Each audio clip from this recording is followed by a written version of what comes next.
All right, so we're under here, and if you can see, the slight bit of twist is about just over an 1/8 inch. I might be neurotic. I don't know. I kind of like perfection, but that's just me. I got a lot of work to do today. I'll bring it back when I get further along. All right, I'm drilling out this brace. As you can see, taking out all the spot welds. What I use to start is I take this like 1/16 drill bit and I make a tiny pilot hole after doing a punch in the center. This way the tip for the spot weld color doesn't wander. Also, just so you know, you don't run the drill on a high speed with bigger bits or cut bits like this. You kind of run it at a torquey minimum slow speed or medium speed, and it cuts pretty well. You just have to get to the right depth, which is kind of hard to see with new metal on new metal.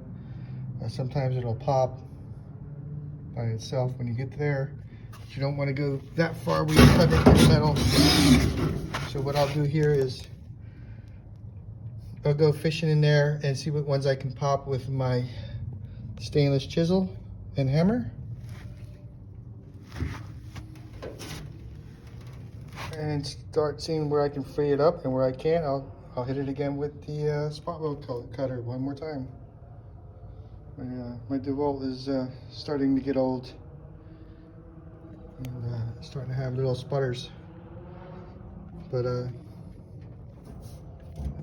I'll catch you back on the next step. All right, now we have all those spot welds drilled, and a little bit of persuasion with my stainless chisel and a small heavy hammer. You can see that I have some cleaning work to do, and the company in Florida never even put any welding primer in there or anything. A shit job all around.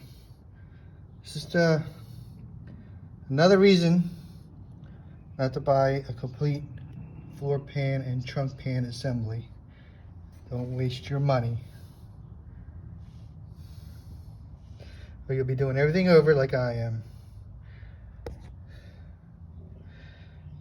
Next step, clean all this mess up, drill out the bracket, and go from there. This might be a tomorrow thing, we'll see. As you can see, the frame is starting to straighten out on this side. This is the passenger side. My plan is working. All right, the new brace is prepped. The floor is prepped. The frame is tacked into the frame cart underneath. It is still straight. Pushing down between this steel 2x4 bar and a little crank jack straightened it out. But that brace right there had to come out to have it redone. So this is drying. I'm going to take a little break. It's humid out here and I need some water. But yeah, just fixing other people's screw ups. Just goes to show you, if you could do it yourself, just do it. Save yourself some time and aggravation. Unless you're paying big bucks for a high-end restoration shop, this is what you got to go through. Be right back with another segment. All right, we're back on it. I finished putting in the other side of the brace. It's all welded back in, and just welding primer coated for now until I get the DA everything down really good and spray it good with a good epoxy. Yeah, so that actually worked. I take it the place in Florida just threw this floor pan on a loosey-goosey type frame cart and didn't spread it apart. And that's what caused the problems. Everything was angled toward the inside. Go under the car. The frame is a lot straighter now on both sides. Let's see if I can get that.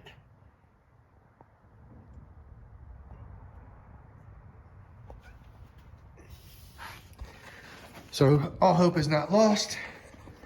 I'm just back on putting the dash together, getting it all mocked up. I'm gonna get ready to take that main support off. I'm gonna take the body off that cart and put a rear under it and put the front end under it just to move it around so I can get it ready for transport. But the good news is all hope is not lost. The car can be saved, and that's the main focus of this project in the beginning, correct? So on to the next video will be probably throwing the rear back under it and the front subframe just to get it rolling. Anyways, thanks for checking out my videos. Like and subscribe if you would. I mean, nobody wants to see old guys do videos. Everybody wants to see young guys and ladies do things. Maybe. Anyway, have a great day and enjoy your favorite subscribers. Maybe one day I'll learn how to say subscribe. Subscribe, subscribe. I'll get it. Bye.